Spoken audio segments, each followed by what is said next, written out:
महाराष्ट्राच्या मुख्यमंत्र्यांनी बोलवलेल्या सर्वपक्षीय बैठकीमध्ये प्रकाश आंबेडकर यांनी सगळे सोयरेच्या कायद्यामधून SC STना वगळावे अशी मागणी केलेली आहे आणि ही मागणी ओबीसींच्या विरोधामध्ये आहे अशी मांडणी मंगेश ससाणे नामक व्यक्तीने सोशल मीडियाच्या माध्यमातून करत आपल्या अकलेचे तारे तोडलेले आहे। त्याची ही मांडणी धादांत खोटी आणि ओबीसी बांधवांची दिशाभूल करणारी आहे। मुळामध्ये मराठा आरक्षण आणि ओबीसी आरक्षणासंदर्भामध्ये वंचित बहुजन आघाडीची भूमिका पूर्वीपासून स्पष्ट राहिलेली आहे।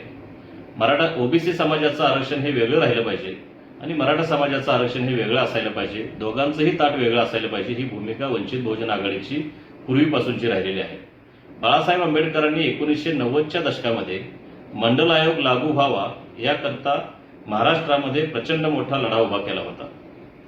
ज्या काही ओबीसी बांधवांना मंडल आयोगाच्या शिफारशी लागू झालेल्या आहेत त्या करण्यामध्ये बाळासाहेब आंबेडकरांचा सिंहाचा वाटा आहे।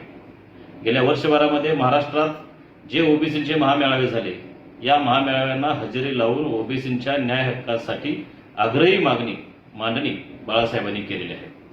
ओबीसीच्या स्कॉलरशिपच्या संदर्भामध्ये, ओबीसीच्या विकासाच्या निधीच्या संदर्भामध्ये, त्याचबरोबर ज्यावेळी केंद्र सरकारने EWS आरक्षण घोषित केलं त्यावेळी 52% लोकसंख्या असणाऱ्या ओबीसी समाजाला 52% आरक्षण मिळालं पाहिजे ही भूमिका बाळासाहेब आंबेडकरांनी घेतली होती। महाराष्ट्रामध्ये काही ओबीसी नेते हे प्रस्थापित राज्यकर्त्यांची सुपारी घेऊन बाजारात आलेले आहेत। ओबीसी बांधवांनी लक्षात घेतलं पाहिजे त्यांचा अजेंडा हाच राहिलेला आहे की ओबीसींची मते प्रस्थापित राज्यकर्त्याकडे किंवा ह्या सुपारी बाजारांच्या मालकाकडे वळवण्याचा त्यांचा अजेंडा आहे।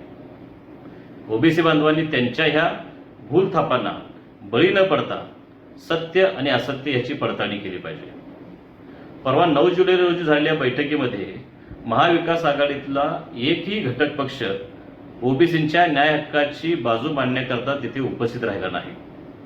मुळामध्ये महाविकास आघाडी आणि महायुती या दोघांनीही ओबीसी आरक्षण आणि मराठा आरक्षण याच्यावरती आपली भूमिका आजही जाहीर केलेली नाही।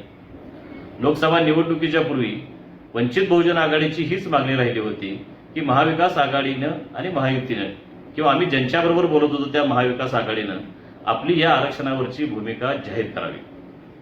मुळामध्ये ह्या दोघांचीही किंवा विशेष करून महाविकास आघाडीची जी संदिग्ध भूमिका आहे याच्यावरती मंगेश ससाणे नामक व्यक्तीसारखे लोक कोणतीही भूमिका घेत नाहीत, त्या संदर्भामध्ये ते बोलत नाहीत। मुळामध्ये मिंद्यांना स्वाभिमान असावा लागतो, तो स्वाभिमान मिंद्यांना असत नाही, मिंद्यांना आवाज असत नाही, ते फक्त त्यांच्या मालकाची हुजरेगिरी करतात। ओबीसी बांधवांना माझं आव्हान आहे की वंचित बहुजन आघाडीची आणि श्रद्धेय बाळासाहेब आंबेडकरांची भूमिका ही कायमच ओबीसी बांधवांच्या हिताची राहिलेली आहे आणि यापुढेही ती निश्चितपणे ओबीसी बांधवांच्या आरक्षणाच्या हिताची राहणार आहे।